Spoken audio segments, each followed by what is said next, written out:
everybody. How you doing? Sup, sup, sup, sup. So, the left have been saying by any means necessary. But to be fair, they are everywhere now. So, by any means necessary seem to work, unfortunately. So, I say we have a discussion. We have a discussion. You write down your day-to-day encounter with those lunatics, and we're going to think together, how do we handle them? Because in real life, we all have those people and the issues that we encounter. Because I'm seeing a lot of things that are happening. For example, a school in California decided that it makes sense to have a segregated field trip where you have, I don't know, more melanin-rich people on one side and less melanin-rich on the other side. I have no idea how they segregated. I just saw the title. But honestly, so you encounter that in your real life. So what do you do, you guys? What do you do? All right.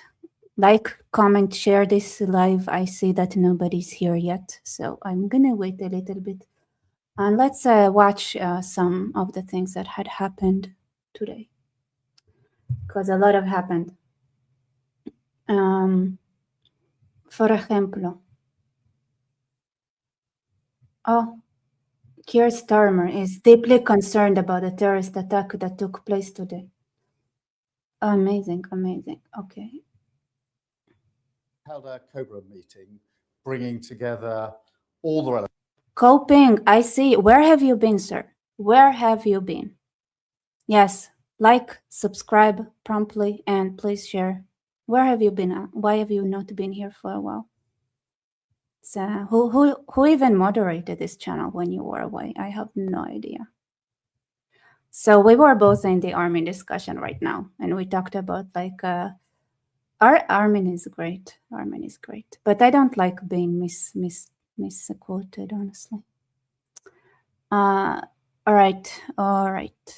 Where is everybody? Let's look at this. You know what? Since you guys are in time, you're gonna get tortured by listening to this guy.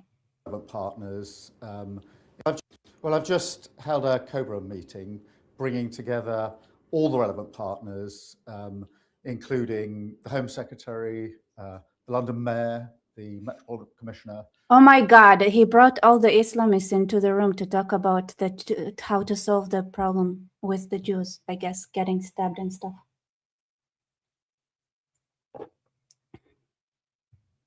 You've been colonizing? Oh my God. You've been colonizing Ghana? That sounds awesome. Hello. All right, people are here. Oh. Yes, the old. So am I not mistaken? Like, so you have, is one of them Shabana? Like, all these people that he named, aren't they like Muslim Brotherhood and like people? Relevant partners, including the Home Secretary, the London Mayor, the Metropolitan Commissioner, to coordinate our response and to look at enhanced security. I've also spoken to CST. There is enhanced funding already in place. We need to increase that to give the level of protection that is needed. But of course, it's our responsibility to coordinate the immediate response here to this appalling attack, to ensure security is in place, to take other measures. I'm holding a meeting. You know what's funny to me? It's like the mafia.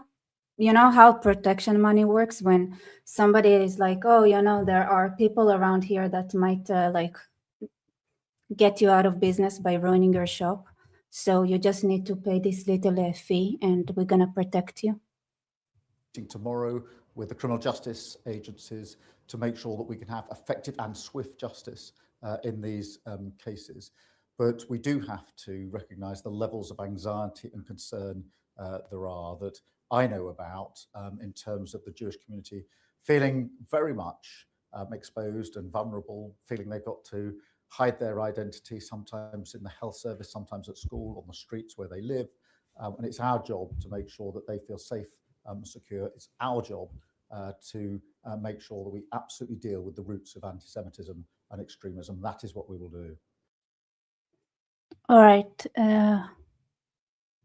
So somebody is asking, how do we send the longer message here? If you can't do it on YouTube, if you want to, like, I don't know, spare like a book and buy me a book, I think you can write the message as long as you want on Buy Me Coffee. But if you don't have the funds to do so, you guys find a solution, guys, please. Thank you. Maybe I'll try to, maybe somewhere on Discord. I don't know. You guys be creative. Help me out here.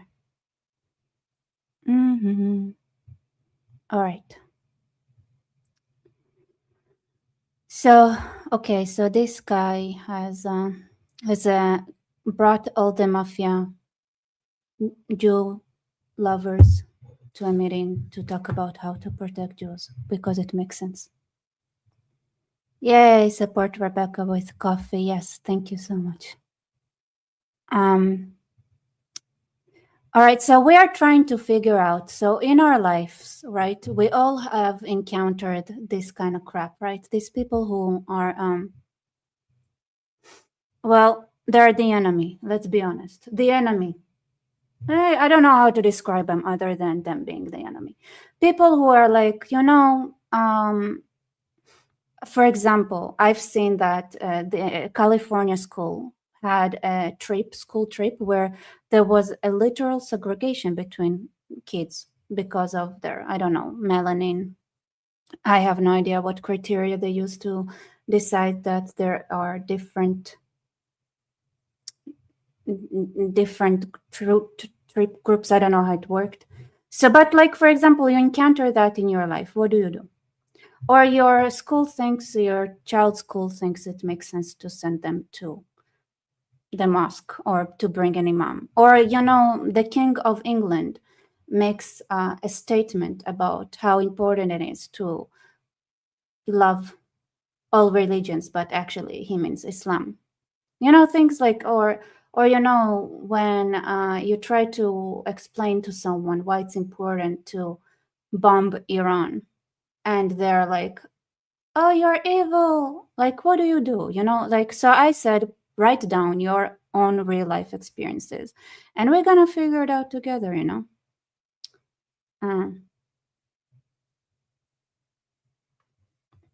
right. These are people who stop you from slapping your attacker in defense and act as your friend. Exactly. Or my favorite, you can be nicer. Oh, okay, you can be more polite. I don't wanna. I don't feel like it. Like, if somebody is mentally ill, why am I supposed to pretend that there is a conversation with them to be held? Like, it's not me. I just don't. But like, you guys, if you have better coping ways or ideas on how to deal with that, because honestly, I don't think they listen. I don't and another thing. Okay, let me give you an example, right? So one of the things that I've noticed, right? So there was this guy who tried to explain to a bunch of people the situation with the judiciary in Israel, and he started explaining the American Constitution, and he wrote and explained that those are the Bill of Rights is like the rights of humans. And I'm like, no, it's not the rights of a person, it's limits on the government, which is different, because if you want to protect human rights, it gives the government the ability to do whatever they want in order to ensure the human right protection. But if you actually limit the power of government, then suddenly that is a completely different story and you get freedom.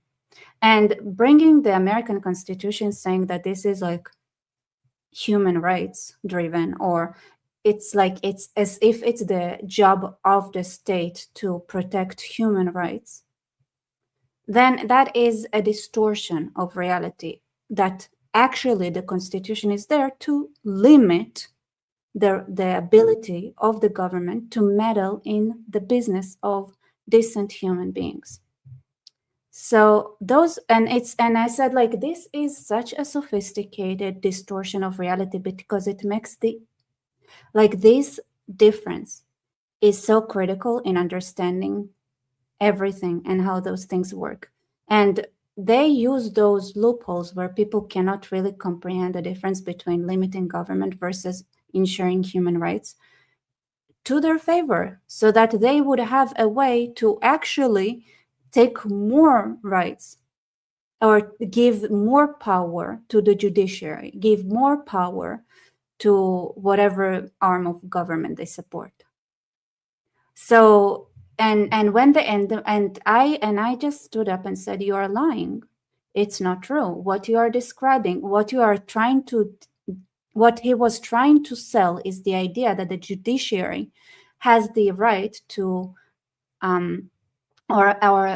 or the judiciary has the democratic kind of responsibility of making sure that human rights are protected according to a set of laws they have invented, right? A set of like principles, and then it's compared to the American Constitution. And I said, like, you are very confused, sir, right? Because you are trying to give more power to your favorite corrupt leftist leaning and basically the one arm government.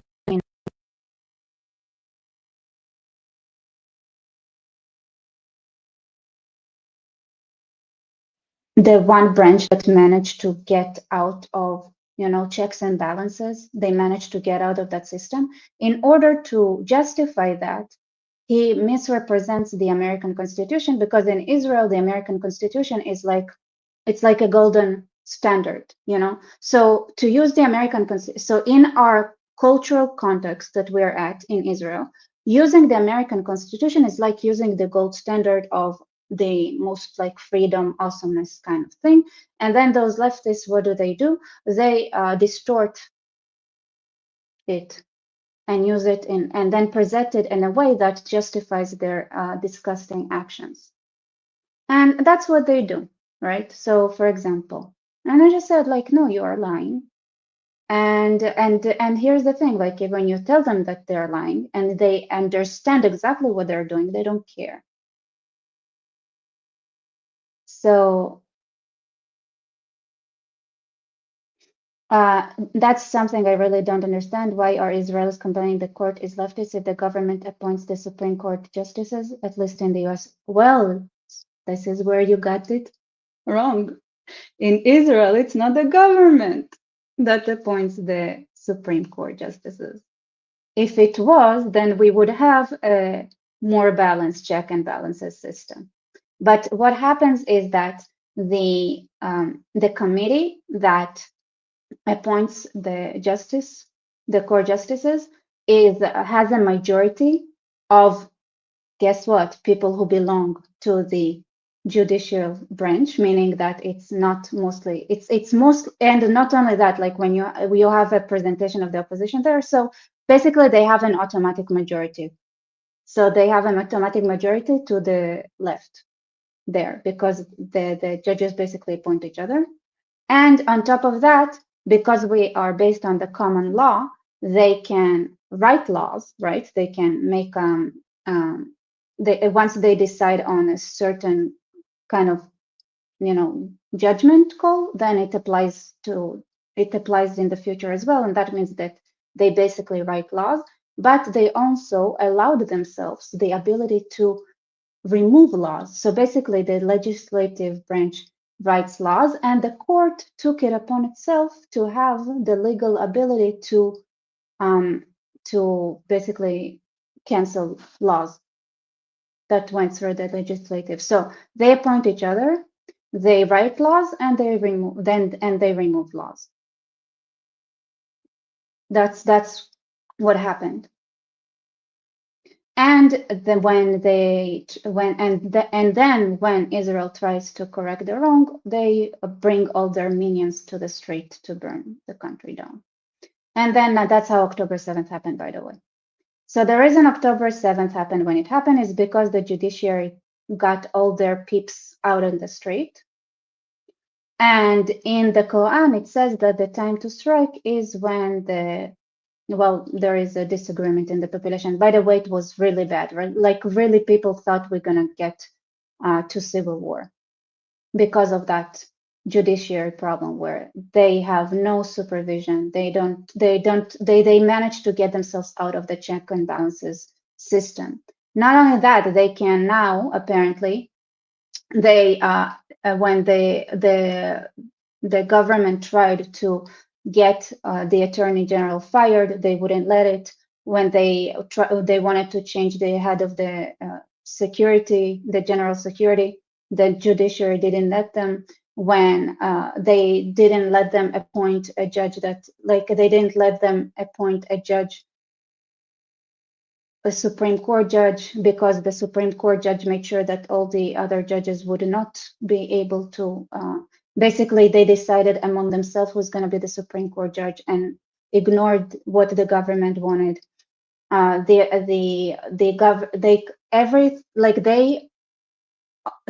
are using their power in the most obnoxious, and actually, like, they overrule the government a lot in the most in your face way. And it's especially apparent after the war had started, when suddenly, like, okay, there are traitors within the government, for example, or the attorney general that covered up a treason. She covered up treason within the military. So there's like, okay, you have to get rid of the treasonous people. And they couldn't do it because the judiciary is part of the same junta. And so when the leftists, right, he tried to explain to people who don't know the situation, he compared so there's like basic law in Israel, like to the constitution, and to convince, unassuming people that what he's saying is, or the stance that the judicial branch has makes sense. He misrepresented the American Constitution, which he quoted because the American Constitution is held in such a high regard in Israel. And the misquote was subtle but crucial. He said, instead of understanding that the American Constitution limits the power of the government, he presented it as if it protects human rights. So you need to understand the difference between the limiting the government versus UN rights, UN, the UN style human rights violation thinking, which is corrupt to its core. And then I just told them, like, you are a liar. And the other hand is like, and I saw, like, and you see that and you're like, and then I saw it, like, that those, and I thought to myself, these people are sophisticated. They're sophisticated because to these unassuming people, for most people, like, they wouldn't be able to pick up like at a glance, what is the difference between limiting the government's power and human rights? Like, it's not so simple to grasp unless you have some experience in that field. So it's just confusing to them. And then it's like, and then it looks like we have equal, like a real debate here. There isn't a debate. There isn't a debate. Aaron Barak needs to be hanged. That's it. They are not useful idiots under the cover of sophistication. They are just evil power mongers, like power grabbers. That's what they do. And don't forget, Israel is a small country. You know what it means. It means that he's probably don't forget, like, that Israel is a small country. What does it mean? It means that those are clans. These are families protecting each other. They are married to each other. They are kids of each other. They are, like, I've seen it with my own two eyes, right? They are all related. They are either married, or they're the kids of, or the nephews, or the nieces, or the cousins. They are the same clan. So of course, if you interpolate that, you understand that, like, some, even in Israel, like, some families are really big. You can see that, like, when the judiciary decides to get their clan out to the street, you have a lot of people. And these people are related to each other. And this is why they always need to check diseases before having kids. That sounds a bit racist, but it's true.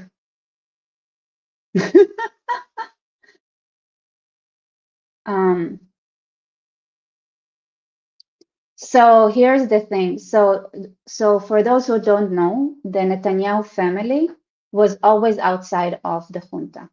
So even his father, for example, right? He was not part of the ruling party, with the ruling junta system. So the Netanyahus were not part of it. So it's a family that is outside. Like this is, by the way, why are they so much against the Bibi? Because the Netanyahus are not one of their clans.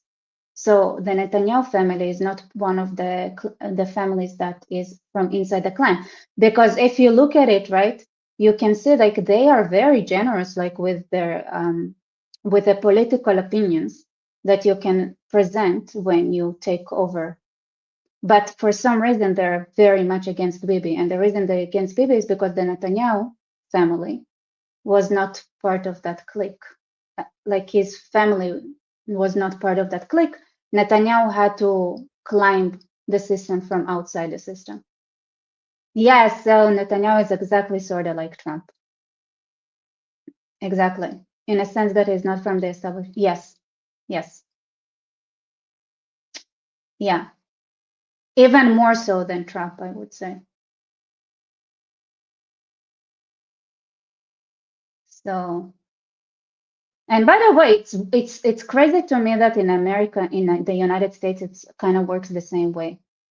Since there is since like in Israel, it's easy to imagine, right? Because it's a small country. You can imagine like that there would be a lot of people like that have familial connections with each other. It's crazy to me that in it's such a huge country like the United States, it works in such a similar way. So,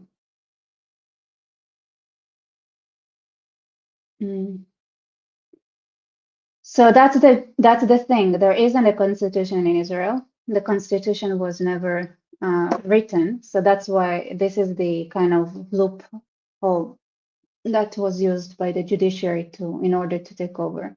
And they also have, speaking of, they have backers, right? So yeah, they have the globalists and international globalists backing them up.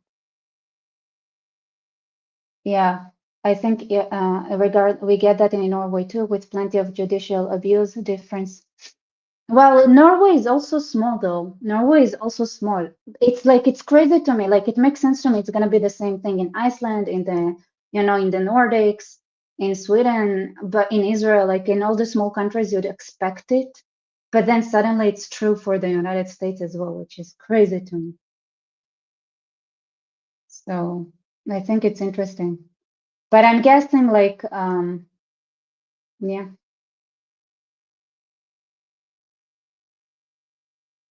So Russia, despite its size, has some entrenchment as the US. Actually, in Russia, it's more complicated than that. But yeah.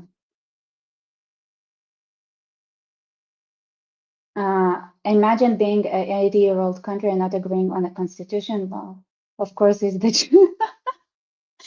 Well, we listen. Israel is a lot of countries that work in parallel somehow. We're supposed to pretend it's like it's complicated.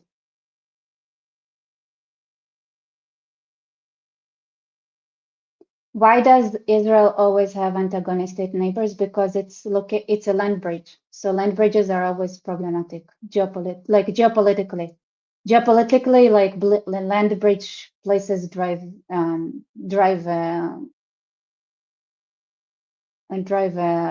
do I say it? Empires crazy.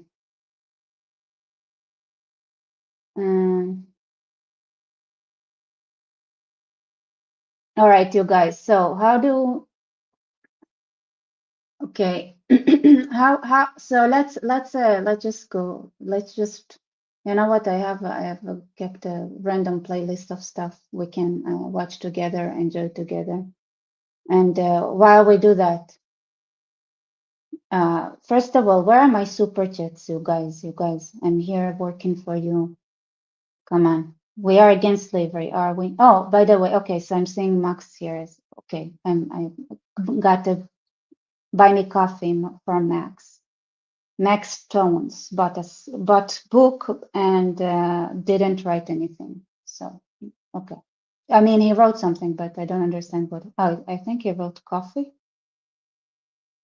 Coffee. I don't- I thank you for support. So in Israel, neighbors are Muslim nations, so of course there will be friction and tensions. Honestly, like it's also important to understand, like not everything has to do with Islam. Like the reason, like we say peace as greetings is because it's like, and you know what's the biggest, like most beautiful line in the Bible? V'aretz shakta ל-80 shana, something like the country was quiet for 80 years. I think it was 80 years, right? Please, I don't want to make a mistake here, but basically it's like it's a miracle. It's like there was no war for 80 years. That's insane when you live where Israel is located in a very difficult geopolitical area. Your first consul just have ChatGPT write a constitution. Or we can just copy paste. Okay, I wish we could copy paste the American Constitution, but there is a reason we don't have it. There is a reason Israel doesn't have a constitution, a good one, a very good one. So think, right? So first of all, like we, by not having a constitution, we can have multi-layered society. For example, right? So if we take the Second Amendment, for example, right? Then that means that the Arabs are also allowed to carry weapons, right? Which they do anyway, but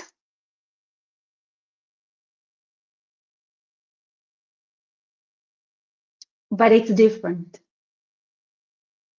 right? It's like they do anyway, but if they pull a gun in the middle and you're an Arab and you pull out a gun, it's like it's it's like a little bit of racism. We need it still, okay? Just like profiling.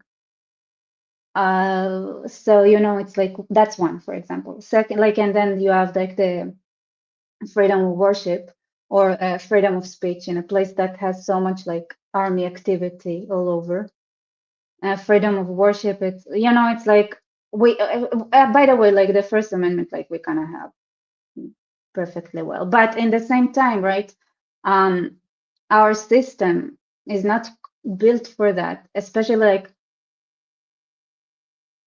it's complicated because we have Judaism. So if you have this freedom of worship, like, is it still a Jewish state? So we want like this Jewish supremacy to stay put, right?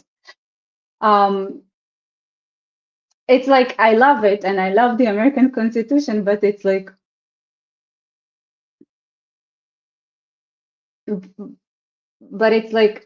we have a thing with like Judaism in the state, right? It's not completely like separated.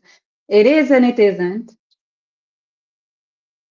So and then it's like the Second Amendment is like, okay, we have a population, we like profiling more. It's like it's a headache, you can understand like everything is like it's a headache.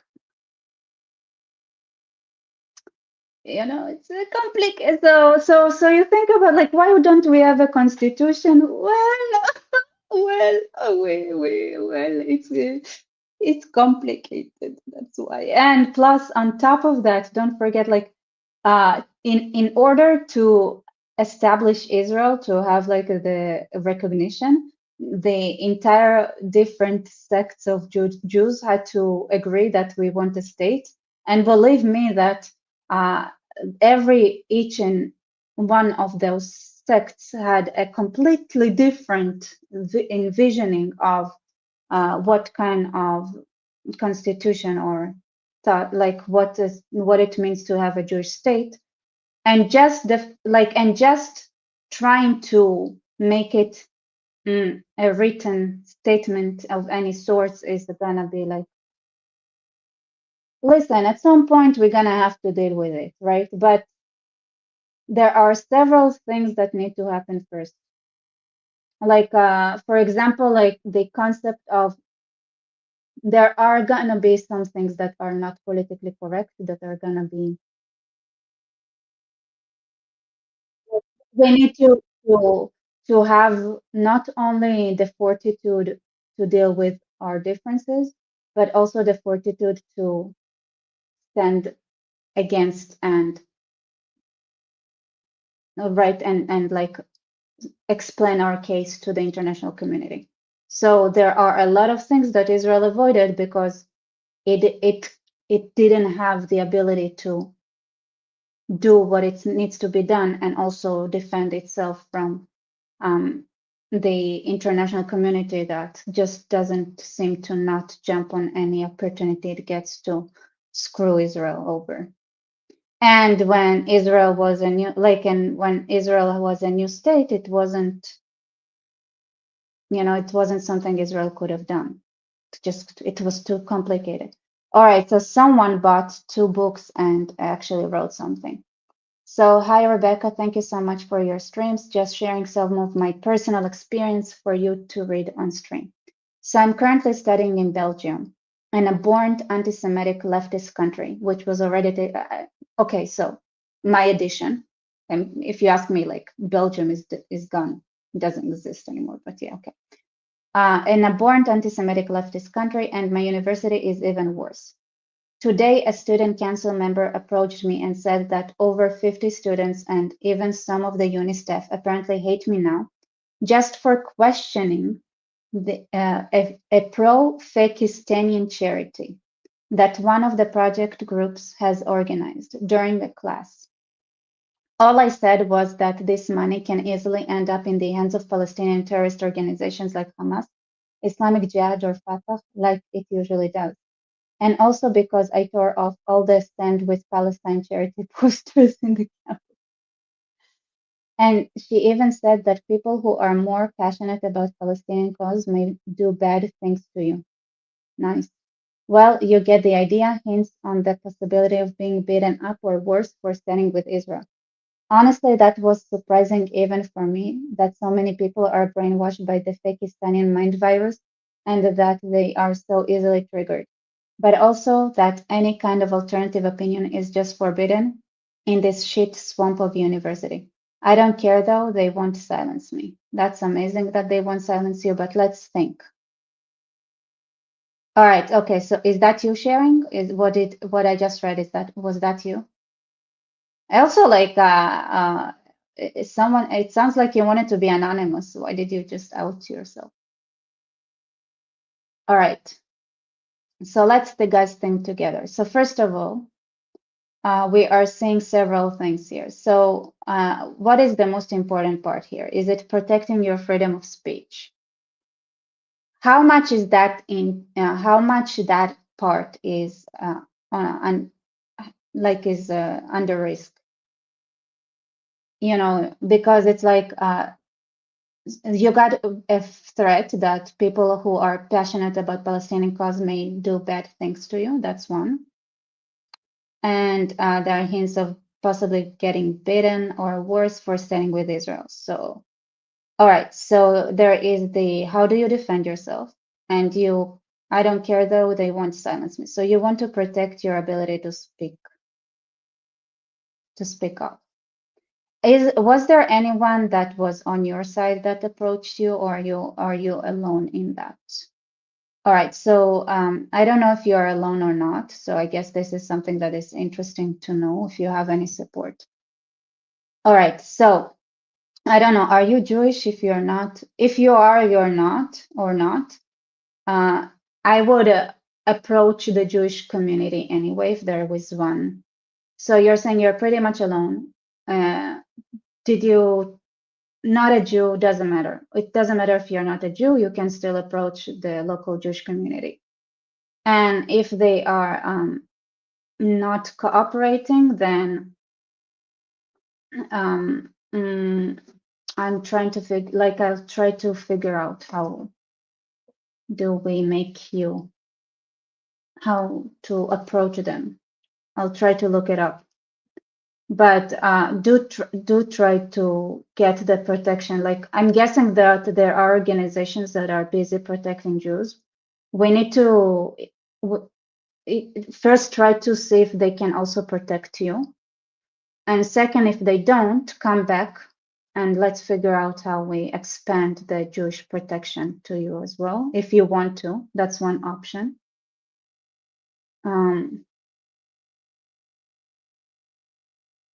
Do I know? I don't know what you asked. No. Freedom of speech doesn't mean hate speech or spreading lies. Well, that's, I mean, that's just not how reality. I love you guys, but we need to be realistic, okay? If there is a certain sentiment in society, then certain speech would be allowed. So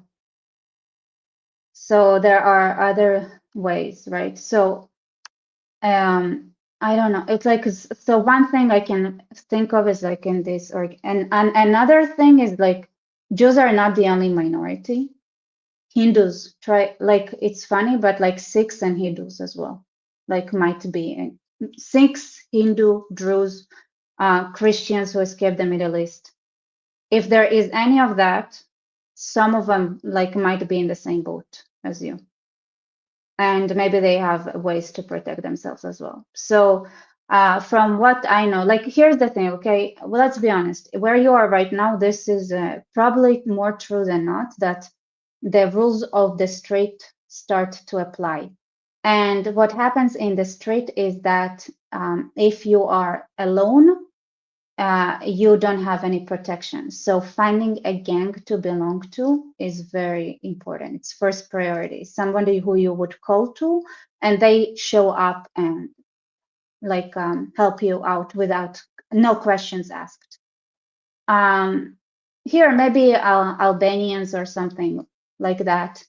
So I can even tell you something. So I know of Jews who weren't, they couldn't find like sane Jews around them, so they joined the Rastafarian gangs.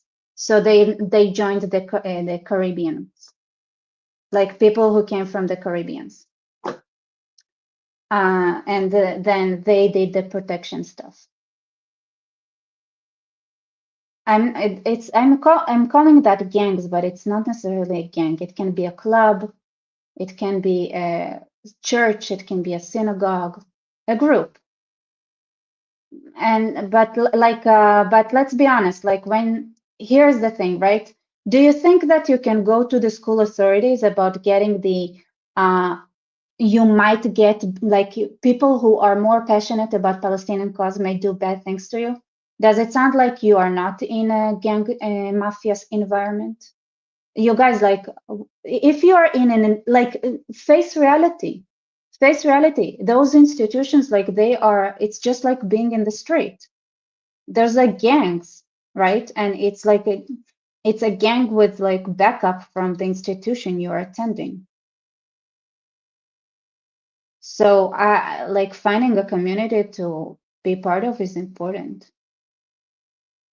Like, if you guys think I'm mistaken, please, I'll be more than glad to hear, because I'm also not in that situation myself, right? I have a country which is like a gang with a territory, so it's different, right? So like, and we have guns as well, like.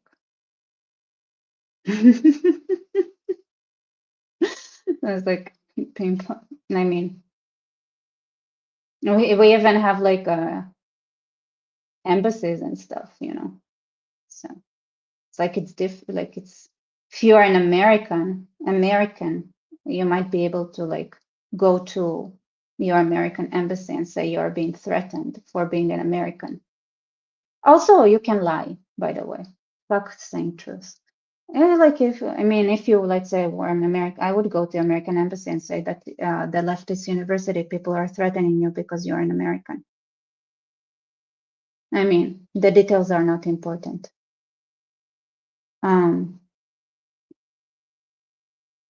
Right. So I don't really. So you're saying you're not really threatened right now, but I still want to share your experience since it's the first time I've personally encountered their hatred. Fine.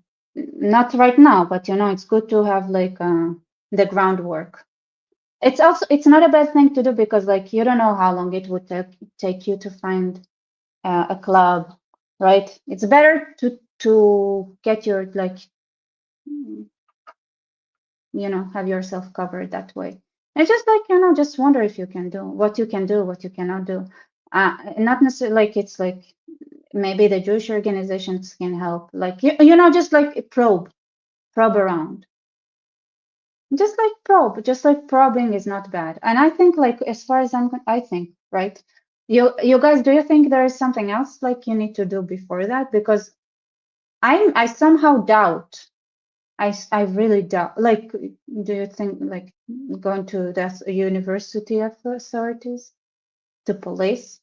Like you can try, but I wouldn't actually tell them what you want necessarily first. I would maybe start making friends with them, like find like right, if you want to, okay, maybe befriend a police people, befriend police people, just like try to find police people you can be friends with, try to find people in the university administration you can be friends with.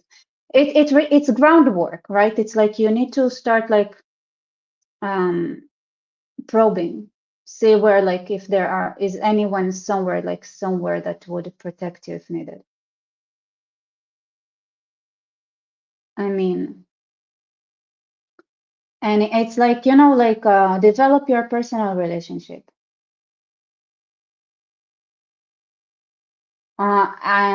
Amir, so I know you are Albanian, so Albanians are supposed to be like very good with things like that. What would you suggest?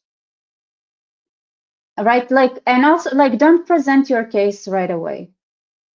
Try to start probing around, like find a way, like be friends with somebody, like make sure somebody owes you a favor, things like that. Peter Norman, do you know that R. Wallenberg saved 10,000 Jews? Oh, sure, sure. Thank you. Rebecca needs some exposure, I guess. What do you mean by that? Can you be more like, explain more, please? Like, what do you mean? Oh, Peter, you're from Sweden. Like, I want to hear you. It's not, that's not stalking, it's probing. What are you talking? Like, why is it stalking?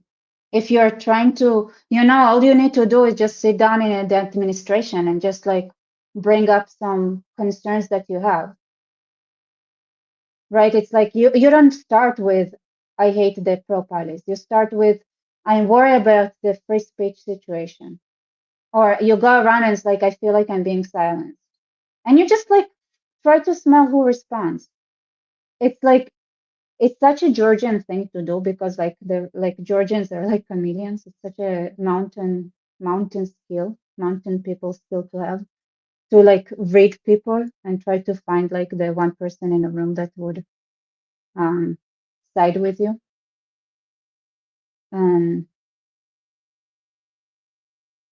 But I'm just saying, I don't think it's gonna get better where you're at. You need to, and you need to be,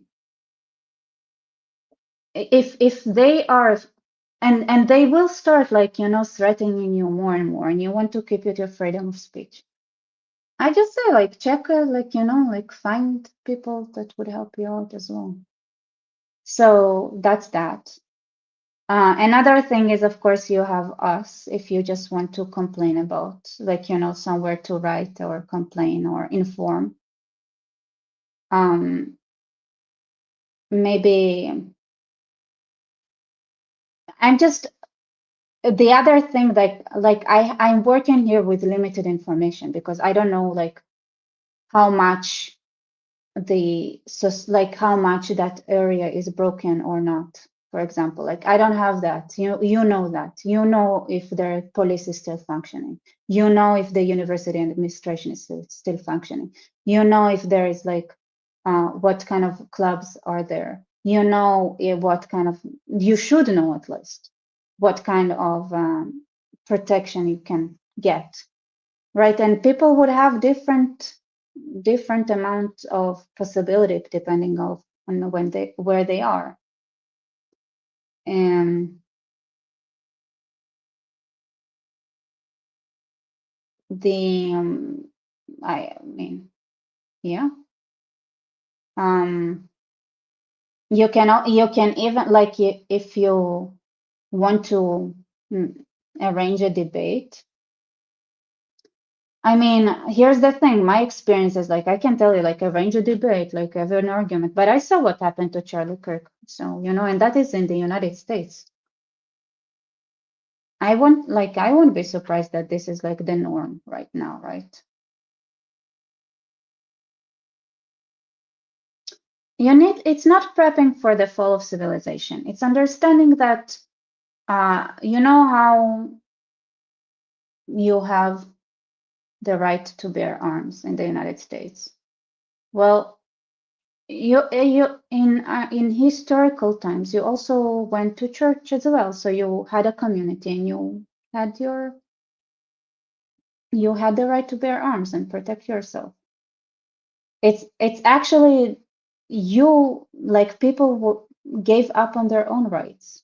That's the problem, right? Okay.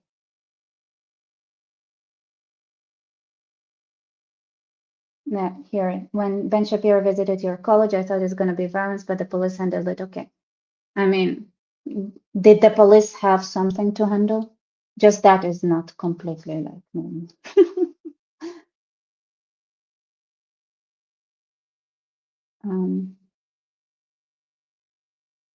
Yeah, let's go through some things that have happened. I mean, is it like unpleasant? All right. Okay. So she basically said that if somebody sees you removing pro-Palestinian stickers on the street, you might get in trouble.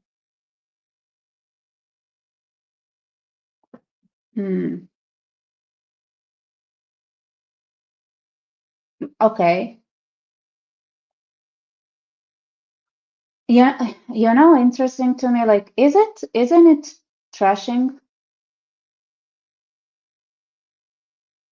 Because another thing I would check, like, if you just put stickers in random places, is it even legal?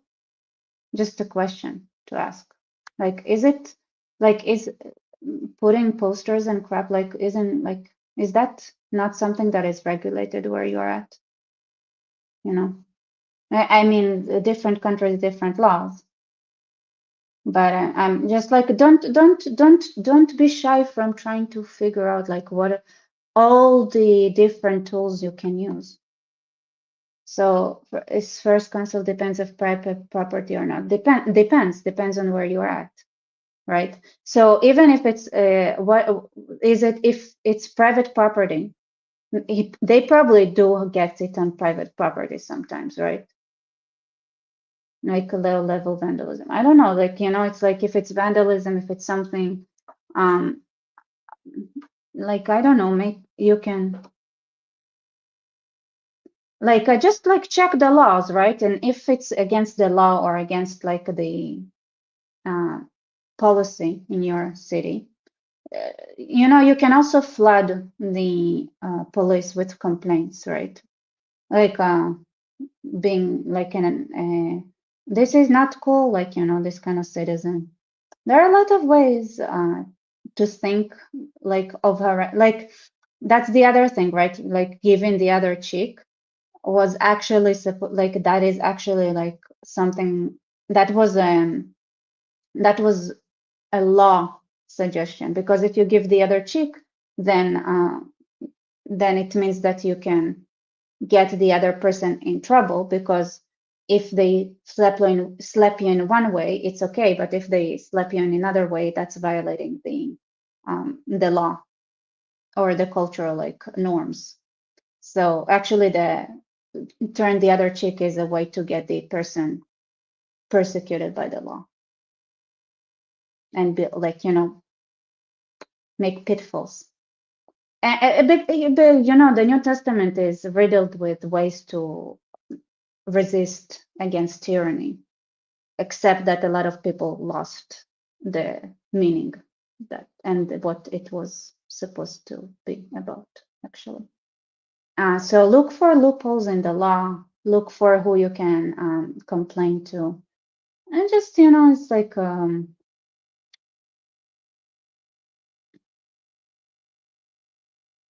here is Sadiq Khan, for example, the fear. Which is funny. The dude who covered up all the, you know, all the grooming gangs in the city without blinking. So much I've been in amusement. contact throughout the day with the Met Police Commissioner, with the head of counter-terror police and with members of the local community. I want to thank the heroic police officers. By the way, you can also, like, I don't know, print flags of Belgium or something and stick them on top and say like, or start like a campaign saying, I'm so tired of not seeing like seeing foreign flags in my country. I don't, it's like it's culture dependent. Oh, like maybe conduct a survey and see what people feel about those flags. Like it's funny, but trying to find a way that is indirect to deal with whatever you find, like with those harassments, might help. This is Jewish volunteers who volunteer for Shomrin and Hatzalah for their response to the Here you see it, Shomrim and Hatzalah. Those are volunteer groups. actions of this terrorists. But for their response, more Jewish Londoners may well have been attacked and may well have been injured, even worse than the two have been attacked today. I'm angry, I'm appalled, I'm disgusted. The Jewish people. By the way, I also want you to remember, right, that I love this, you know, with the left, it's like the issue is not the issue. Remember, like, you have rights as a citizen to speak up, whatever, it's right. So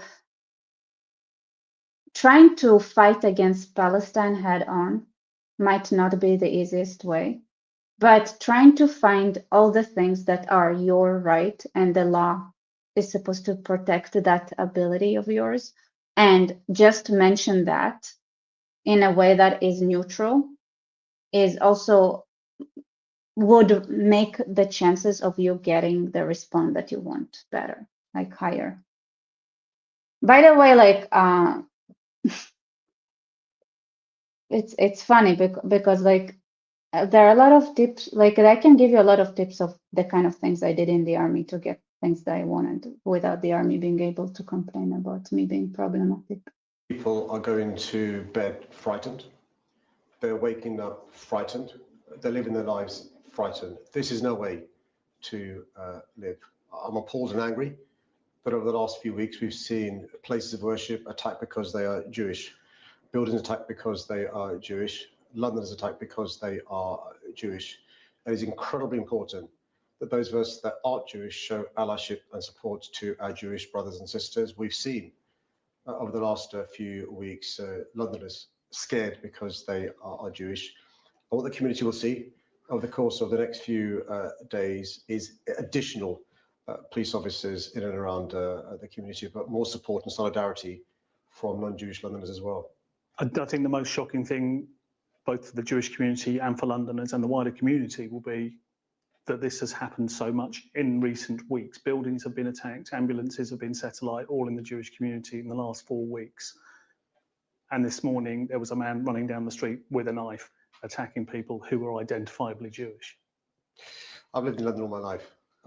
There's been anti-Semitism faced by Londoners throughout my life and actually for the last few decades. I've never seen the sort of fear my friends, colleagues and neighbours are feeling because they are Jewish. I've never experienced this level of attacks on Jewish people across our country. We saw last year at a Jewish festival an attack on a synagogue in Manchester. We've seen this year during Jewish festival an attack on places of worship, on ambulances, and today 2 Jewish Londoners are fighting for their lives. People are scared. Jewish people are scared. Parents are scared. Children are scared. Teachers are scared. Okay, you know, that's such a waste of time. At what point does they start talking about what they're gonna do about it?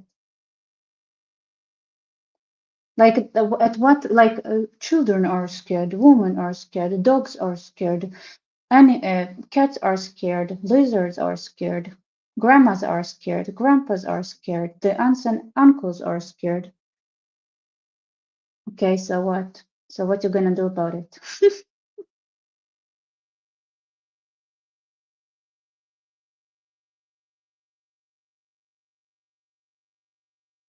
Hmm. This is interesting. Actually, you guys wanna hear something? So this is the leader of the Jewish community in Iran talking about how loyal they are to the Iranian regime and stuff. And I actually met recently like the relative of, I think, the nephew of the Jewish representative in the Majlis, and I asked about his uncle. I think it's his uncle that is, you know, sitting in the Iranian regime, is part of the Iranian regime. And he was like, oh, he's a vile anti-Israeli person. And it's funny because I got to also talk about it with my family, and because they went through the USSR, and my dad was like, you don't understand. Like, of course he's gonna be anti-Zionist against Israel. Like, people without that, people would go crazy. It's like psychologically, people start aligning themselves with whatever position they're told that they must hold, because otherwise they would just go crazy. Like those are like there is this part that you have to understand, like that they are psychologically messed up, because if they're not gonna believe what they need to believe in order to survive, they're gonna lose their minds, because it's really, really hard. And once this regime collapses, once those forces that force you to have a certain kind of thought, like once they go away, you're gonna see that like all these people are gonna change their mind, and it's not that they change their mind, it's just that the psychological element that forces them to have a certain opinion would go away, and if they actually have the right to choose, they would choose differently. Here, and by the way, this is a very I would like to interesting thing. mention here that as a Muslim Iranian, kind of walking in the streets of London or other cities in the UK, one thing that breaks my heart is that I am safe to wear scarf for walking in the streets of London, but I know that many of my Jewish friends, Israeli friends, are not safe to wear kippah in the streets of London. And it clearly sends a message that there is no religion's freedom in this country. There is no individual freedom. There is something else. And even worse than that, it sends a message that we are welcoming the radicals into this country that can harm ordinary people. I would like to mention here that as a Muslim Iranian, kind of walking in the streets of London or other. Yeah. Well, I don't know how to swallow that kind of creature, to be honest. Yeah, the Wall Street Journal just dropped a massive expose on the ICC. The entire case against Israel was brought and paid for. Qatar promised to look after persecuted Karim Khan if he targeted Netanyahu. Khan instantly abandoned his investigatory timeline and shocked his own staff. He rushed straight to CNN to demand arrest warrants. The ICC is not a court of justice. It is a weapon controlled by Islamists. Make this go right. Like, why? Who's surprised? Why is anyone surprised? And here's the thing: like, this is how they manage things, right? This is the other side. The other side are thugs. The other side is a mafia. Are we supposed to pretend there's anything else? Like, if this is what we are dealing with.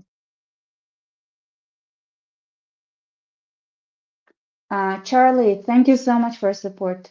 Nemo vir est qui mundum non redat meliorum. I don't know. What man is a man who does not make the world better?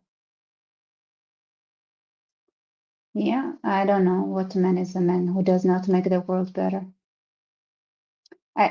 It's a question, but thank you so much for support.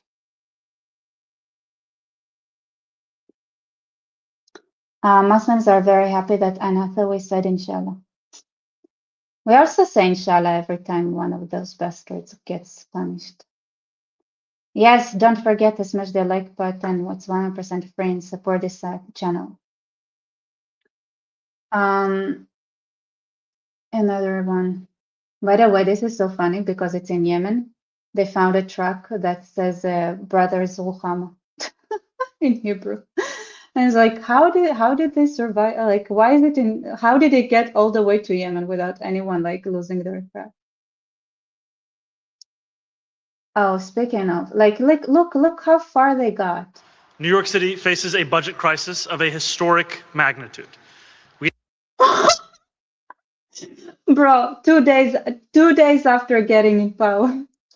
Inherited a deficit larger than any since the Great Recession. Years of mismanagement and chronic underbudgeting, alongside a structural imbalance between what New York City sends to the state and what we receive in return, have taken a toll. We cannot close this deficit with savings alone. We need new revenue, and we need a structural reset in our And this is how you start slavery. They're going to enslave everybody in New York so that the revenue would be guaranteed, right? Something relationship like with the state. That is the only way to meet our legal obligation to pass a balanced budget, and to do so without imposing a financial burden onto the backs of working people. I'm glad to partner with Speaker Menon as we call upon Albany and deliver a balanced budget.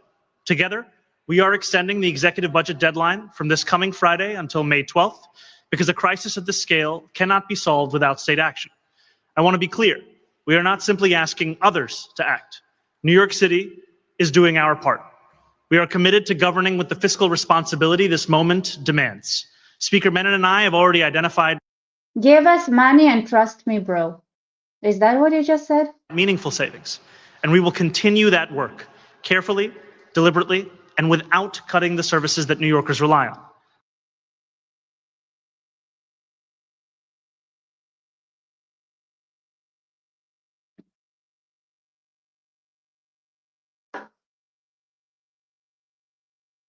You know, why bring down New York City if you can bring down the entire state with you, right?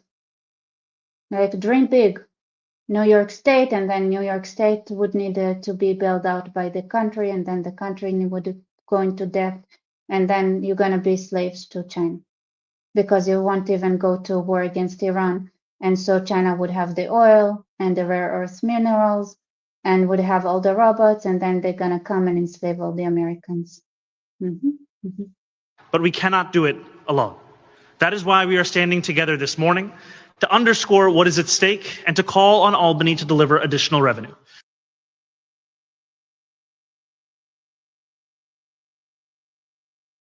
Well, seems legit. I don't know.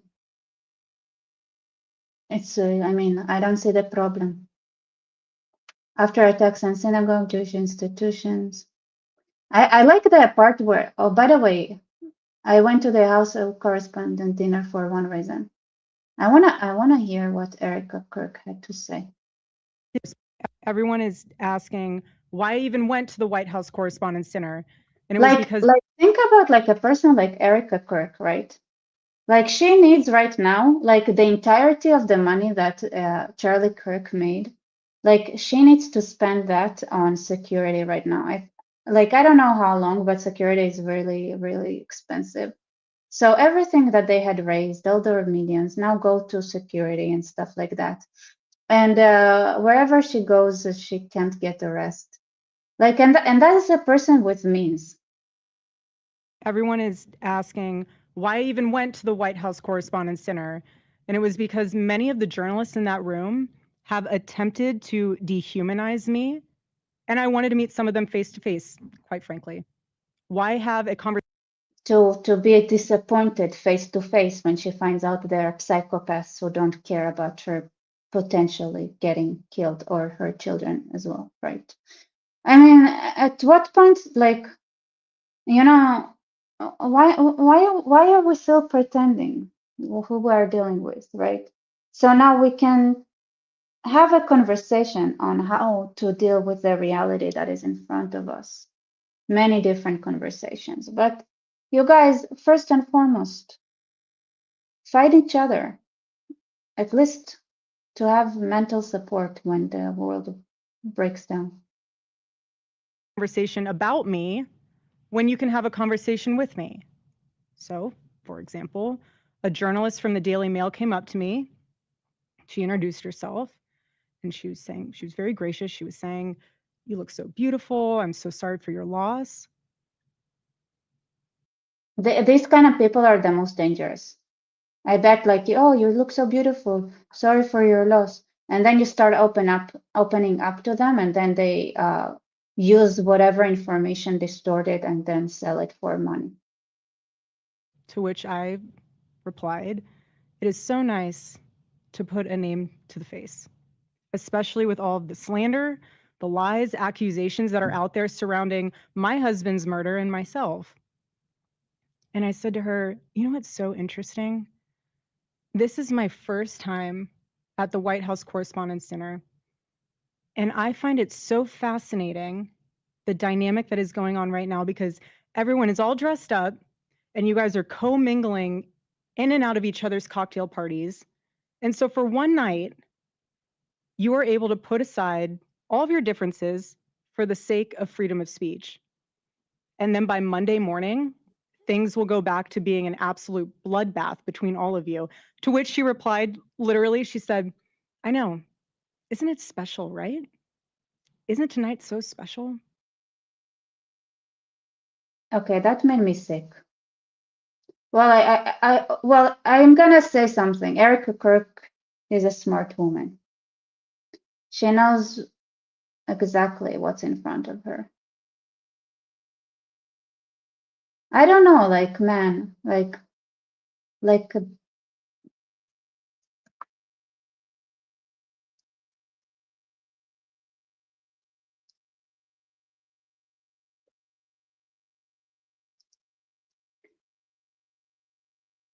I don't know.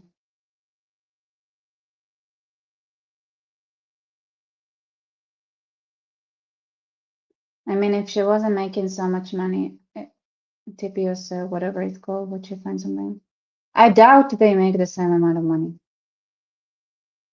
I doubt it. And they have plenty of snakes inside as well, that organization. Yeah, basically, this is where we're at, by the way. This is how you feel like in Belgium. Yes, you're all wrong.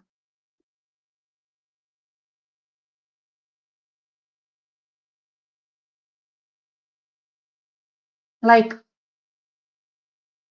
I think Erica Kirk has a lot of, like, the way she says things is very smart. I'm just, I don't know if it lands well when people are idiots, right? I don't know. She doesn't have the intuition Kirk used to have. What are you talking about? Charlie Kirk, what intuition? He got shot. He had no zero intuition. I think she has way more intuition than him, which, by the way, means that she's way more demoralized than he was.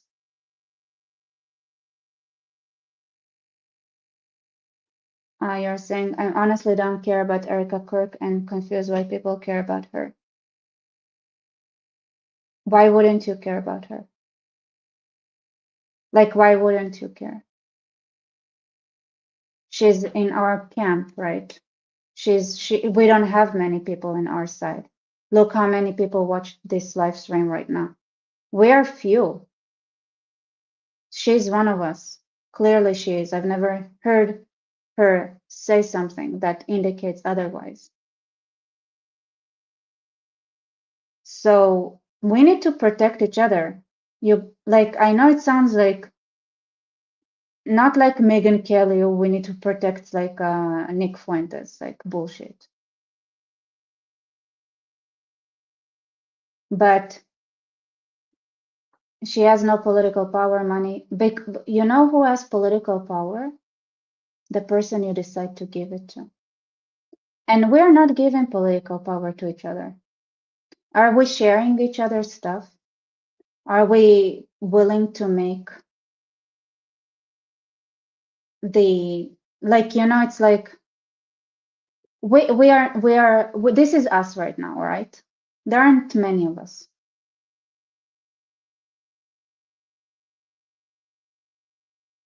Like,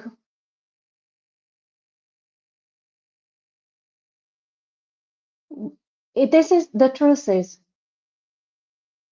we're not many of us. It's not us. It's just not many. Look, like most people, are not gonna have the hard conversations. Most people are like, dance around. Most people just have conversations that are, just for fun. But in the truth is, we're not many. There aren't many of us. And Erica Kirk,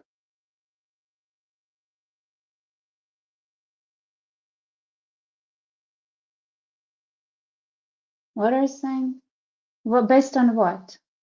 Based on what? Like, oh wait, yeah, I just remember some of your comments, right? The problem is you. Here's the thing, right?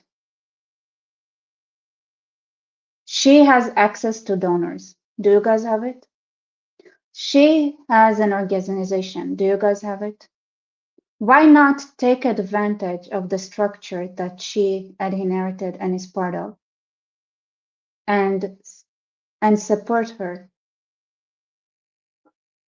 Because you can do it.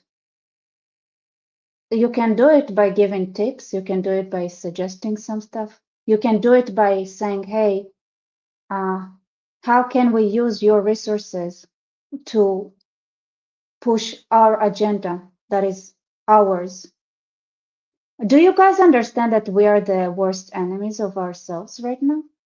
Because in this situation, right, you know what's so there's somebody standing outside of this photo that does exactly the same thing, but they for some reason decide to not work with each other. This is what we're at. And it's like trust, not trust. We must trust each other. We have to trust each other.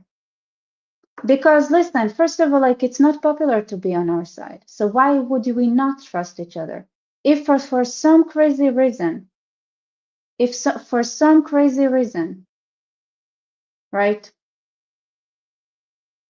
somebody is on our side and doesn't, back down, maybe they're not perfect, but you know what? Like, you go to war with the soldiers you got, not the soldiers you want.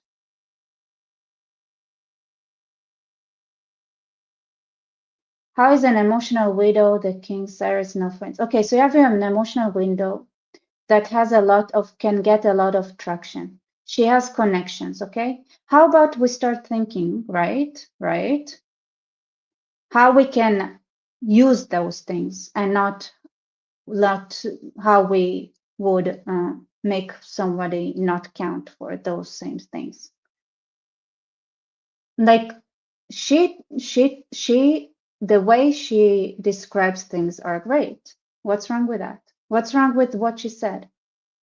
She said it in a most sophisticated way when she knows exactly that they're nice to her today, but they're gonna backstab her the next day. And it doesn't matter what she tells them. It doesn't matter what they tell them at that moment. It doesn't matter how, like, because that doesn't give them what they want, right? She understands exactly the situation she's at. Charlie Kirk didn't, by the way. He didn't. He did not understand. She does. She's smarter than him. I genuinely think that. And because of that, she's screwed. Because when you actually understand what's in front of you, doing things is a lot harder. A lot harder. Ryan Graham, thank you so much for support. It's actually crazy, the bullshit she's been slandered with, people judging her every word and action as if she's not grieving right way. God forbid she's breath or eat food. Social media is toxic as fuck. You want to hear something? By Jewish standards, she'd be married again by now. Why is she still not, like, if she was part of the Jewish community, of the Jewish religious community, she'd be, how long has it been? If it's been a year, then she'd be married by now. And it would be what's expected. It would be what's expected of her. The expectation would have been that she would be married. I mean, it wasn't, there's still some time. Yeah, it's been 6 months. But believe me, like, soon enough. And like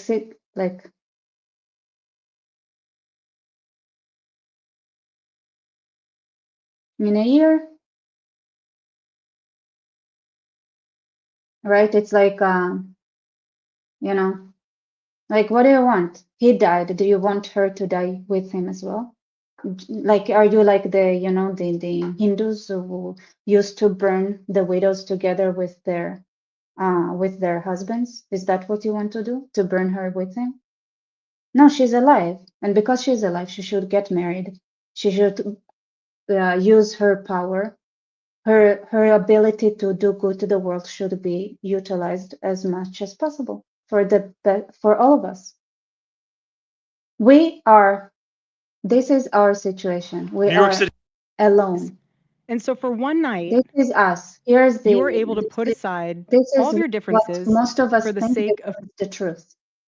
Think about Trump. Even Trump, that's his situation. Trump is this person right now as well.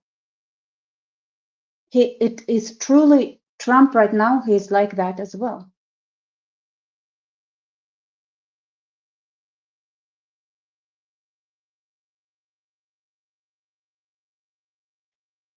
We're all in that situation.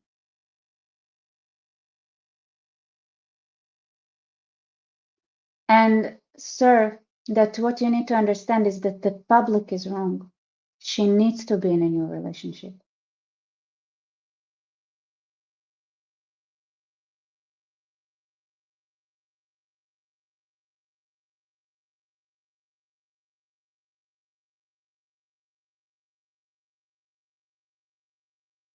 Yeah, she's a very strong woman. I still remember how she forgave her. You know why? And this is one thing that I disagree. Like, a lot of people's like, oh, who is she to forgive? No, you guys don't understand. Charlie's killer is your child. You see, because even though he pulled the trigger, this child is the child of America right now. Because the truth is that when it comes to the education of the next generation, every single person in the West had contributed to creating monsters. Each person. And not only that, we're seeing even here, right? We're not many of us, how easily we try to shut each other down. We are left now.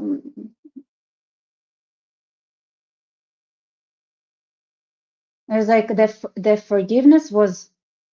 This is not forgiveness. I think she didn't forgive the killer. I think she forgave herself, the system, right?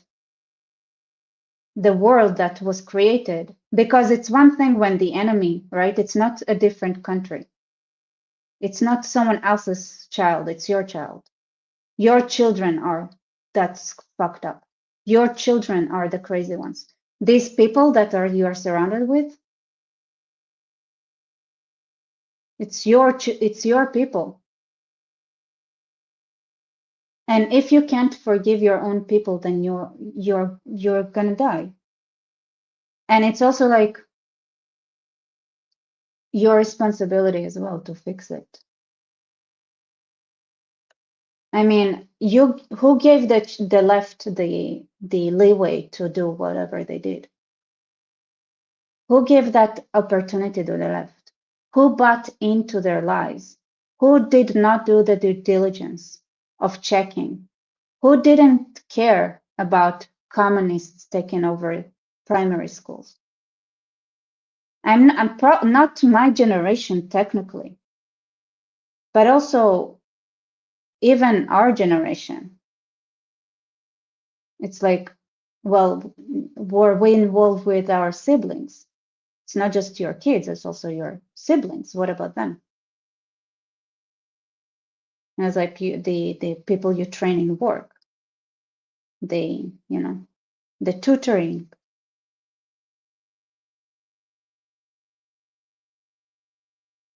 Mm. It's like, I mean, when it's your household, when it's your home, when it's your nation,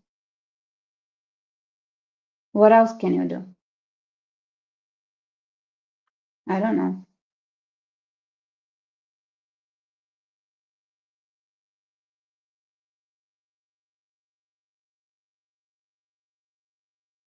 And I don't think she doesn't want him to get the full extent of the law, right?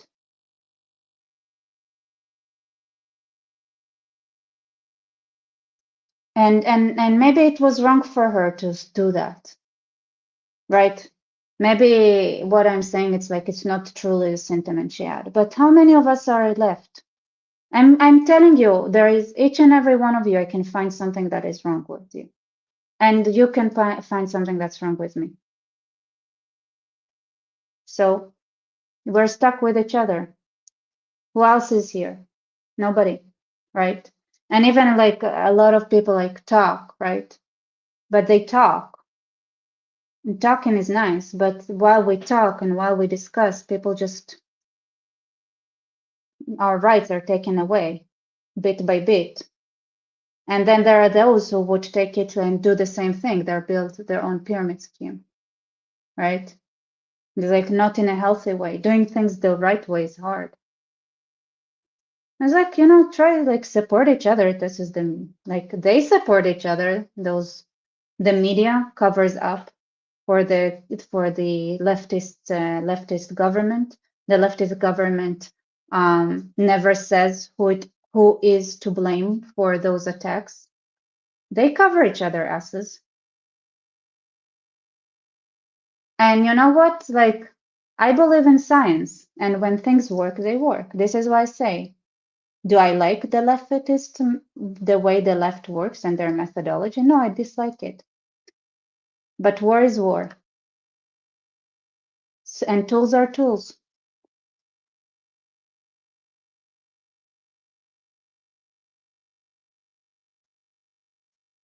So if you don't understand the situation you're at, it's a problem.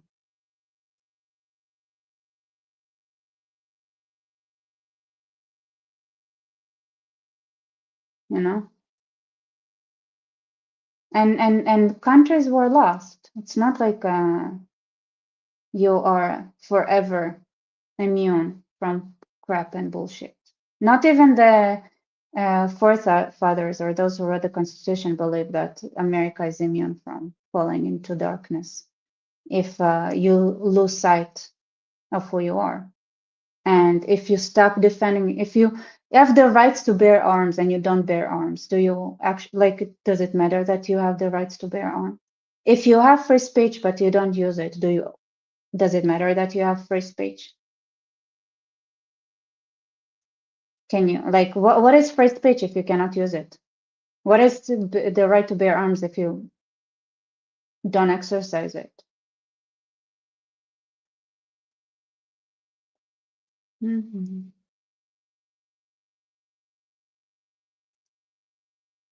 Exactly.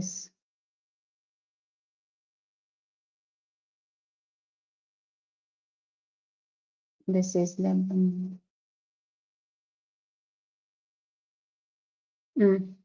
By the way, things are warming up with Iran. So you say you're wrong. Globalization is not the problem, because if it wasn't for globalization, you wouldn't hear my voice. It's just that we haven't been using globalization the way we should have. This is why I had this network in my thumbnail. Do we use globalization properly to defend our rights? Because globalization is going to be very much not a problem when we're going to need to pull each other out from the dark places we will find ourselves falling into. Is it not okay for the Iranians to ask help from America and the United States and Israel?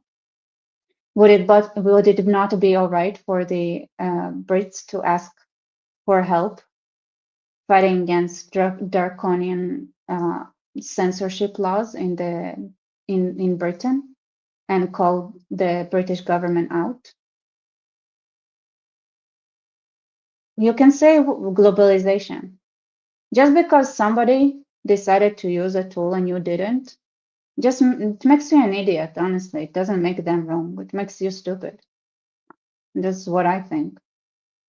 And it's like, because I'm tired. I'm tired of this. Oh, they shouldn't have because it's not moral. Well, you know what's immoral? Not facing reality. If you don't see what's in front of you, that's also not moral.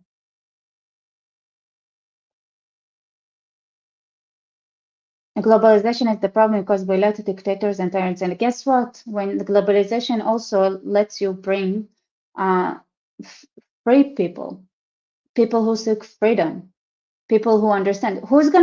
You know what's the irony? It's more likely, right, that people who escaped communism are gonna be the most,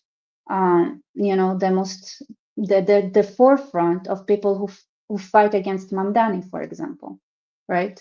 Who is leading those fronts? Bridget Gabriel has an organization where she works super hard to make sure that to get back all the local councils, right? She has an organization where they bring the right back to all the small cities where the left took over. And she's from Lebanon, right? So here's the thing, you can say globalization is bad, or you can admit that you were not using the toolbox like the other side did, and therefore, oh, that's way longer, 8 minutes. Therefore, you lose. Like it's a war. They don't care about what they do. So you should, like, it's like, yes, you don't want to do some things, but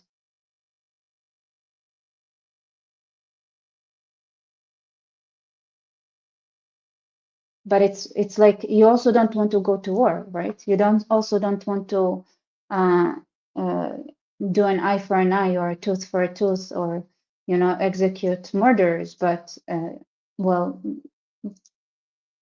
just because they killed and you can kill, it's like it's not the same killing. A gun is a tool, right?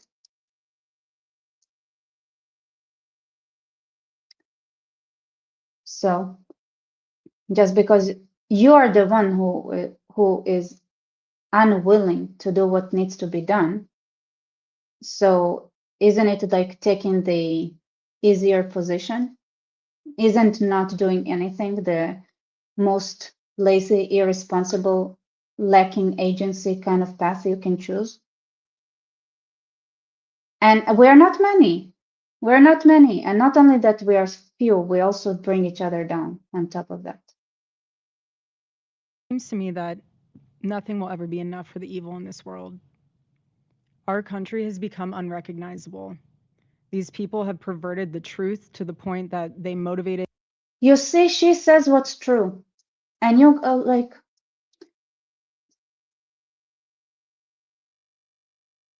she's correct. The murder of my husband. They have continuously tried to assassinate the president, and anyone who stands in their way is labeled hateful, racist, fascist, and every other trigger word that is grossly dishonest. We want the best for our country. They don't. This is why Charlie started Turning Point USA in the first place. He didn't trust the radicalized liberal teachers. And this past Saturday, it was a school teacher, of all people, a school teacher that attempted to change our history for the worst with bullets. And everyone is asking why I even went to the White House Correspondents' Dinner. And it was because many of the journalists in that room. Like, why would you ask that, you little, like, why? Why can't you be like, oh, why would you ask, like, why? Why is everybody? Why is she like a bit, and I see from your, why would anyone in their right mind think that makes sense? She made a decision, you back her up. Why? Because we are few. We need to support each other. Have attempted to dehumanize me, and I wanted to meet some of them face to face, quite frankly. Why have a conversation about me when you can have a conversation with me? So you're asking, I'm just trying to ask how she can help win the midterms. Well, be creative. Think. You guys, everybody here, all right? It's not just first consul. Every one of us is lazy. The left was very creative in their distorted ways. And we refuse to think vehemently, with passion. I see it every day. Think. It's not the answer is not going to come to you in a second. Think how you can support each other. Think how you can use Erica Kirk. Think. Use your brain. Be creative. By the way, it's like it's okay. Take a month, take a year. It's not that we have much time, but try, right? It's like it's okay. It's like it's very hard. It's like, but once you restart your brain, it's gonna work. It's gonna be easier and easier and easier and easier to figure out the kind of things out. Because you have soldiers and you go to war with the soldiers that you have. All right. Dana Lasha always says that. I love her, by the way. So I'm actually quoting her. for example, a journalist from the Daily Mail came up to me. She introduced herself and she was very gracious. She was saying, "You look so beautiful. I'm so sorry for your loss." To which I replied, "It is so nice to put a name to the face, especially with all of the slander, the lies, accusations that are out there surrounding my husband's murder and myself." And I said to her, "You know what's so interesting? This is my first time." Okay, hello. He was, you know who else was an anti-Semite? Truman. Harry Truman. And guess what? He recognized Israel. This anti-Semite went against his own government and made sure to recognize Israel as fast as he could so that his government won't be able to turn that decision against, like, over. All right? And so what? So what? Who cares?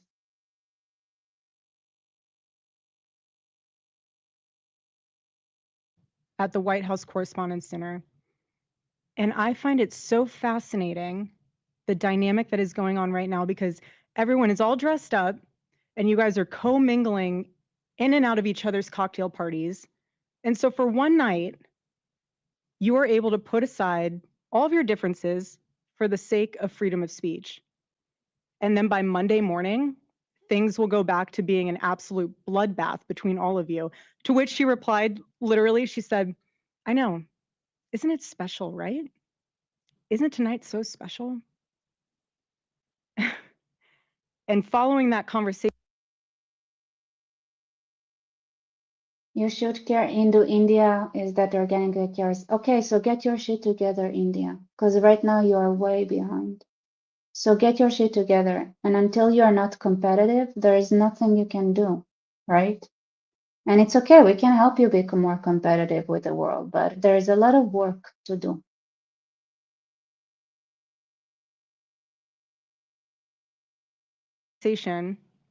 it was time to take our seats, and we went into the big ballroom where the dinner was. And one of the first things I noticed when I walked into that room was quite literally the proximity of the opposing outlets to one another. So you have one table here that's Politico, and another table here that's Fox, and another table here that's WAPO, and you're all crammed together, elbow to elbow. And to make the night even more of a spectacle, every single 10-person table had 10 bottles of wine. And the president of the White House Correspondents Association, she did a great job of trying to make the evening have that feeling of Americana. You know, we were in a room celebrating freedom of speech despite our differences. And the US Marine Band performed the national anthem so beautifully. And then shortly thereafter, gunshots rang out and total chaos ensued. And you guys have. All right, you're saying I don't trust Erica. Okay, you guys, you know, so what? You don't have a choice, sir. Like I'm sorry, we're not many, okay? And it's fine if you don't trust, but make sure that, like, you know, if you don't trust, make sure that you have a way to protect in case that, you know, it's like this concept where from the Talmud, I think, right? If somebody comes to you and needs the place to stay at night, you put them at the attic and take the ladder away, right? Because you're obligated to host, but you can't trust them. You don't know them. They could be whatever. So you take the means away, right? You need to, it's like, don't trust anyone. Fine, don't trust. Sir, Truman was an anti-Semite, and and I have plenty of videos where I prove this. Believe me, it doesn't matter. All seen what happened next because there are 1,000 videos of it. So let's discuss. I read the complete sentence and it was not good enough, Steve. The complete sentence was very, very mediocre, and honestly, like, the other part was just as pathetic as the first. Because it's not about leaving her alone, it's about using her for our benefit. Do you understand what I'm saying? Discuss that fact for a second. If you were in that room, you had no way of knowing what the status of the shooter was, how many there were, or honestly, really anything. It was just utter chaos. And so during an active shooting, these journalists are using their phones to find moments to capture for clips. They were so concerned about getting a video in a room with an active shooter that they could have accidentally and quite literally filmed themselves being shot. Many of those people have become so desensitized that fight or flight became secondary to the opportunity of putting themselves into the story, which ironically breaks the #1 rule of journalism. And again, ironically enough, the shooter was a teacher. You have these people who are supposed to be teaching our children the future of this country, and he's so unhinged that he is able to teach children by day and then attempt to murder the president of the United States by night. And in his manifesto, he starts by contextualizing himself by saying, I am a citizen of the United States of America. And while we may have big problems. Sir, she's a writer. You know what you sound to me, you guys? It's like, oh, I can't use the pawn because it can't go, right? It can go only do these kind of moves. It's like, do you know that like your chess pieces, they are limited in what they can do and cannot do? And it's like what you sound to me like a bunch of whining people who are like, oh, I don't want to use those chess pieces because it can only do this, or like the bishop can only go walk straight, and they're like, you know, it's like that's how you sound to me. It's like use the pieces that are on the board and win. Use what you have because it's not your choice. I also, okay, I was like, oh, Rebecca is great, but she has an accent when she speaks English. She's not American. Yeah, we all have our plus and minuses. Use the board. Start thinking about it. Do you want to win? Are you not tired of being losers? I'm tired. With illegal immigration in this country, I have to tell you, we have an even bigger problem when it comes to the systemic indoctrination and radicalization of our own citizens. This is what got my husband killed. This is what has led to 3 legitimate attempts. Sir, the problem is that we're not desperate. The problem is, if we were desperate, maybe the egos were less inflated.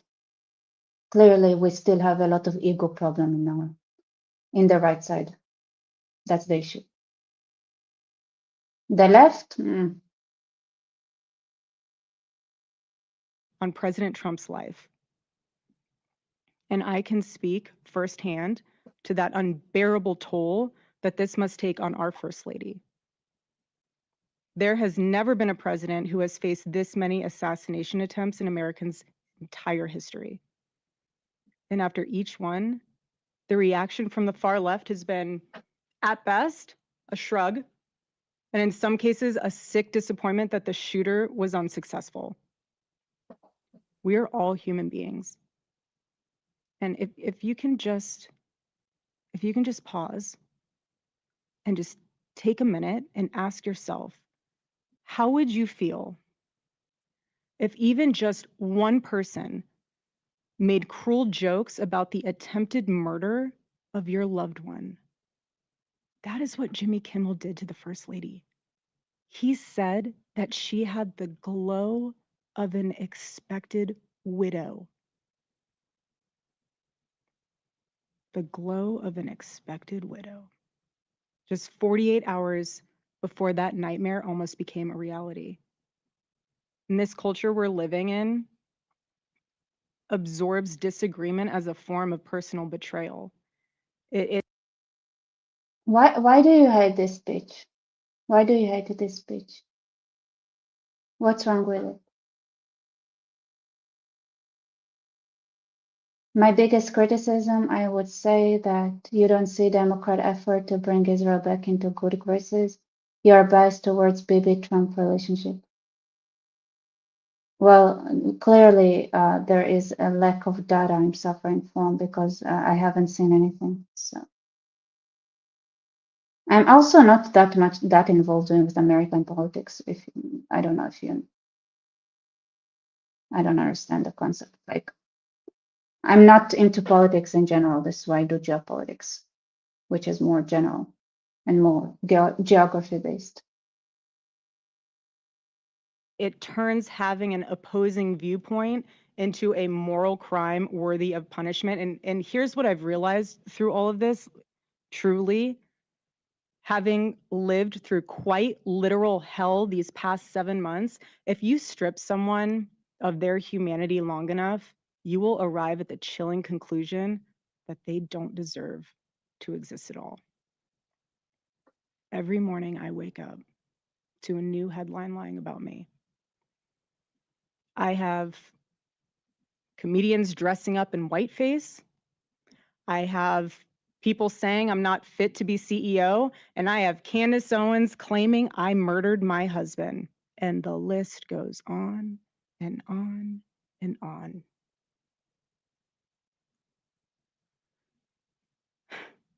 There is a serious epidemic of dehumanization plaguing this country. The most unthinkable tragedies have now become commonplace in our daily headlines, and yet the media finds a way to conveniently explain away violence. This is what we're up against. This is what we're up against. What is happening right now is something none of us can afford to ignore. The evil forces working to divide us, to distract us, and to pull us apart has never been stronger. This is a moment for Americans to come together and decide what kind of country we are going to be before we lose our country altogether. In Romans chapter 12, verse 21, it says, "Do not be overcome by evil, but overcome evil with good." And this is why my husband created Turning Point USA, so we could have civil discourse. And You know, one of the things that having a channel taught me is the interaction between the Jewish culture and the Gentile fortune, the culture that is in the New Testament.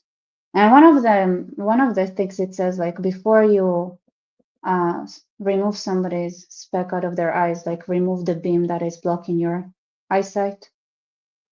Yo, the problem is not with what Erica is saying. The problem is that you are all so toxic and so judgmental and so busy bringing each other down that you are unwilling to be forgiving even a little bit to something that is not okay. This is not the kind of speech you would have written. All right, sweethearts, you're stuck with each other. We're stuck with each other. We need to win, and you and I can hear and I can see. I don't like being part of the loser camp, okay? Why shouldn't we be judgmental? Here is one. Because you don't have the luxury. Being judgmental, in some cases, is luxurious. And you don't have the luxury because right now we are losing. Losers don't have the luxury to be picky.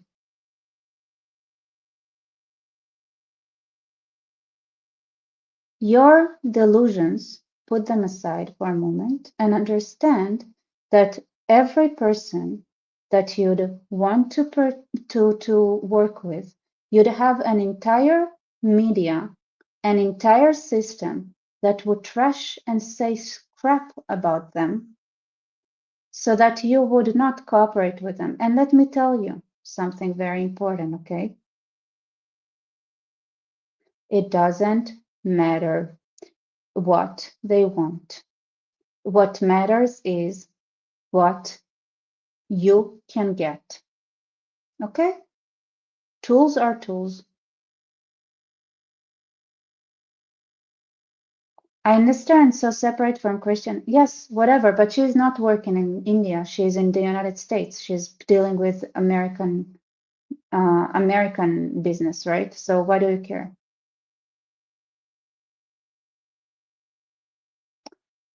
Listen, Charlie is dead.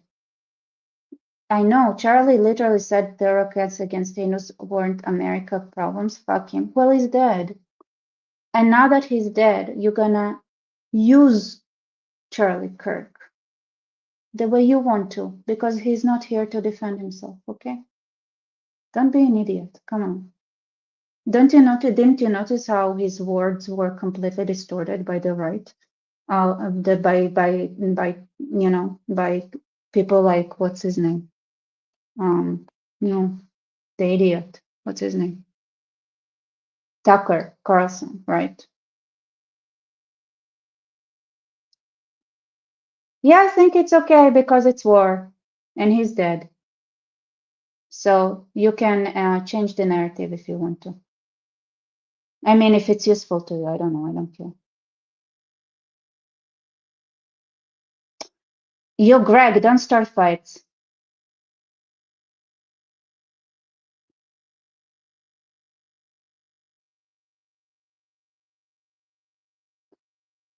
You think it's okay that America is educated? No, I don't.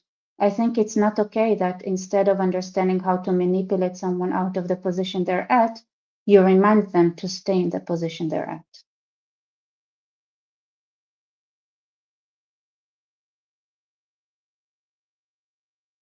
debate and open dialogue, because when we stop talking to each other, bad things happen. I am choosing to fight for America. Rebecca, also a very interesting detail the next morning after Trump and the national Belgian radio played. Yeah, of course they do.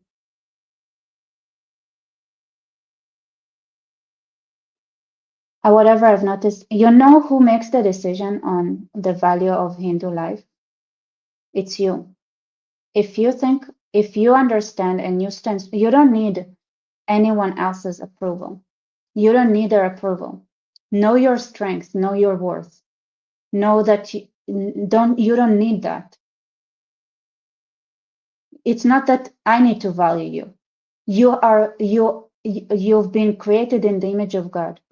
You have I don't like there is no like there is nothing here to say. It's like if somebody like thinks that, it's like you need to know your worth. We're not, what we're saying is stop legitimizing. Did you see what Trump said about Lebanon? You don't need to believe in our God. You don't need to believe in our God. You don't need to.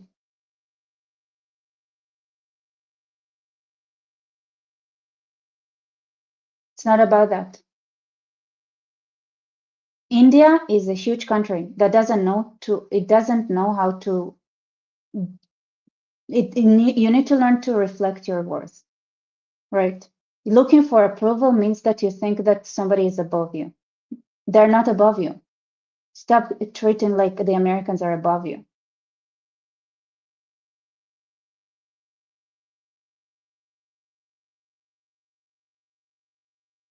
We believe in ourselves, but don't act like Israel. Do you think Israel was part of the? Do you think Israel approved Pakistan mediating? Do you think Israel? Do you think Trump asked Trump like Trump asked Israel about that? Or are you delusional that Israel was part of this? Are you delusional or what? Israel was not part of it. It's just like, but we know like America is like decided to do that. Like they're the big bully, whatever. There are no Israelis in Islamabad. For my children, for your children, and for our humanity. Because we all need to do our part. And by the grace of God, we will succeed, and America will remain what she was always called to be, a shining city on a hill, a light to the world. So let me give you a perfect example of how it's done. My husband did it best and left us the blueprint on how to have uncomfortable conversations with those who disagree. Buckle up, everybody. Here we go.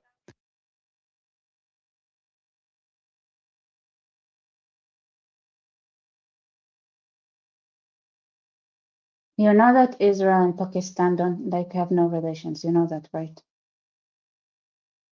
What are you talking about? Besides, like, you know, like make India strong and win. Who cares what the Americans are saying? Wow, you are an idiot if you trust Russia. You think Russia, really?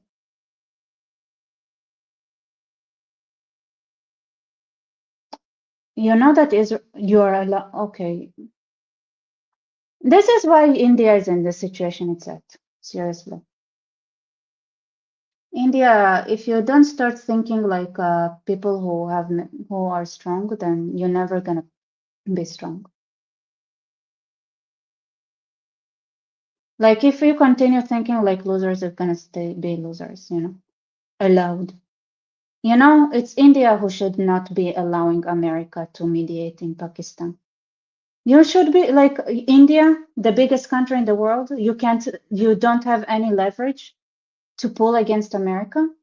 If that it wouldn't be in Pakistan. That's pathetic. That's very, very sad. How can the biggest country in the world not have a leverage? It's because you have the thing is in your head. The problem is in your head.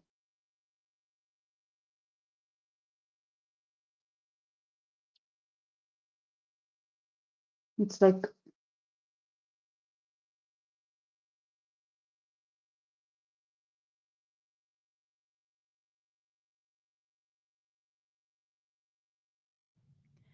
Seems to me that Hypocrisy. nothing will ever be enough for the You know.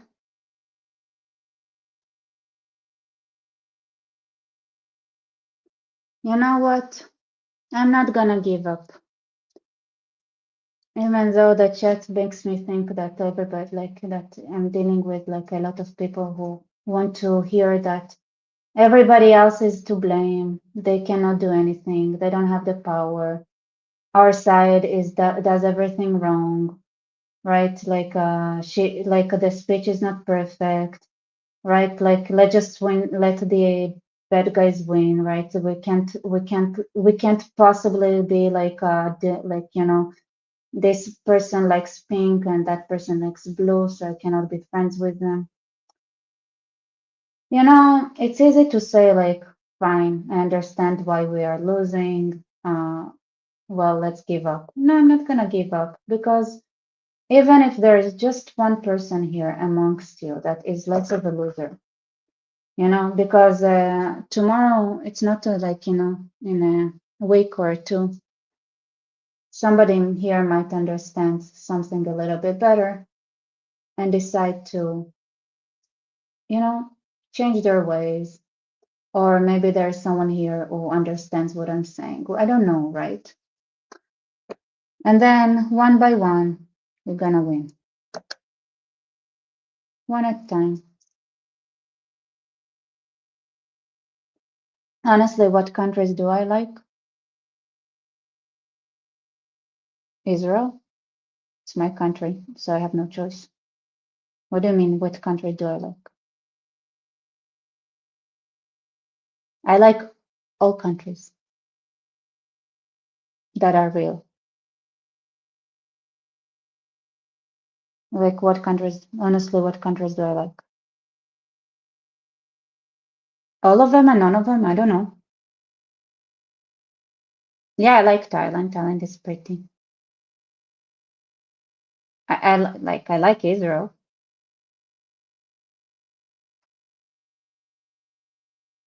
I don't like, it's like what countries do I like? You know what countries I like? I like countries where I can go and visit and take nice photos, countries where I can eat good food, countries where I can go around and say what I think and not worried about getting arrested, countries that, you know,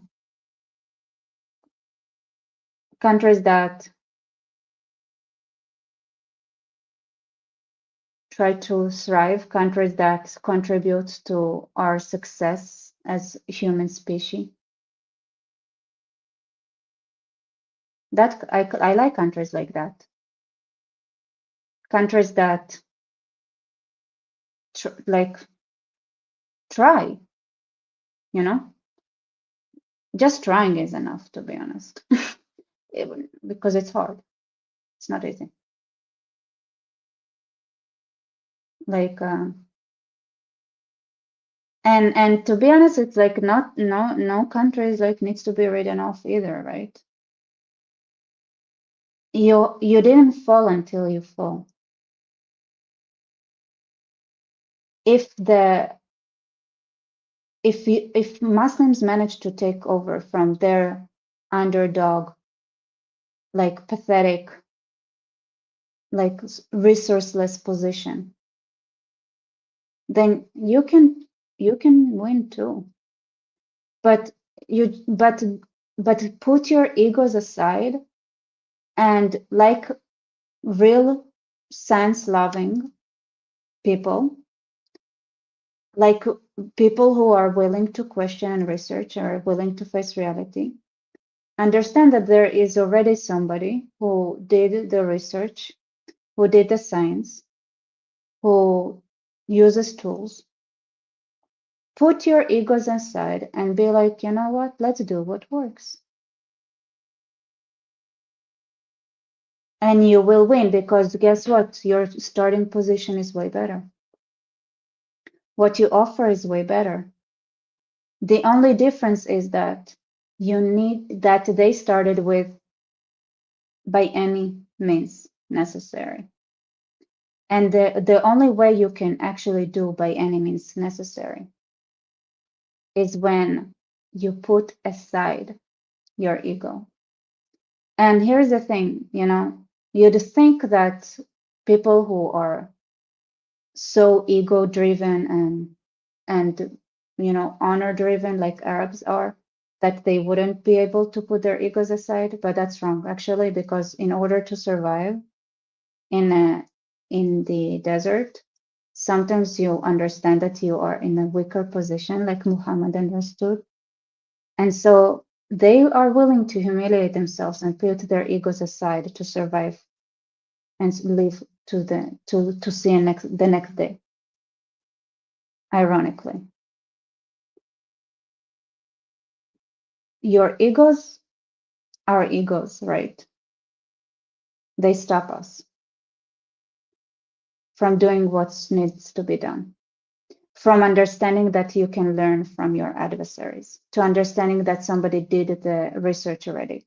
That's to understand that taking over a country, that is also a science. Yes, it means that you need to learn from the groypers. Yes, it means that you need to learn from the Muslims. Yes, it means that you need to learn from the leftists. But science is science. You can't expect to do what you want to do and get the results of what needs to be done. And it's a huge hurdle to overcome, because I realized that out of everything, this is our real problem. The real problem, Rebecca, you are describing 100%, sir. 100% I'm describing myself. Takes one to know one, as they say. And this is also why I understand how hard it is, right? It's not that I'm saying it's easy.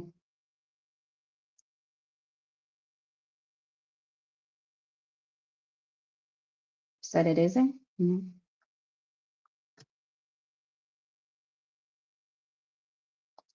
So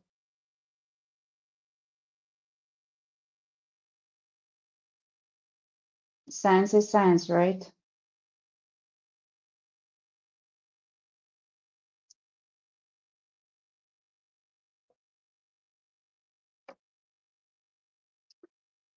Science works the way it works. They did the science, copy pasta, take over the world.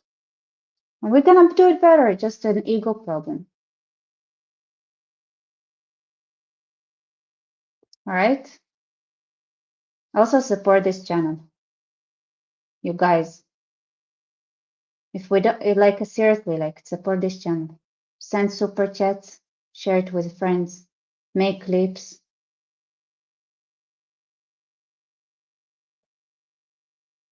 I don't know, I'm tired of being the losers. I'll do all the scholarly work you need. Give all the tools, say all the things that need to be said. I cannot do it alone. And we bring each other down instead of supporting each other. That's the reality of it. Right? Well, yeah. Please tell me, beautiful loser. When I was young, there are those those who read in your palms. Like, you know what? The person who read in mine is, she said, like, you're gonna reach a great success, but in old age. And I'm like, are you joking? And he's like, no, practice patience. All your dreams are gonna come true, but you're gonna be older than what you think you would be when you manage to get there. I was like, I don't know. Maybe she wasn't wrong. So I'm gonna trust that person and continue swimming. Uncle Copen, like, subscribe, and share. Yes, thank you so much. And thank you, Baby, feeling motivating. Oh, thank you. What is Baby? Baby is Baby. We're gonna win, but there is a lot of, like, step by step. There are a lot of hurdles. All right. Good night, everybody.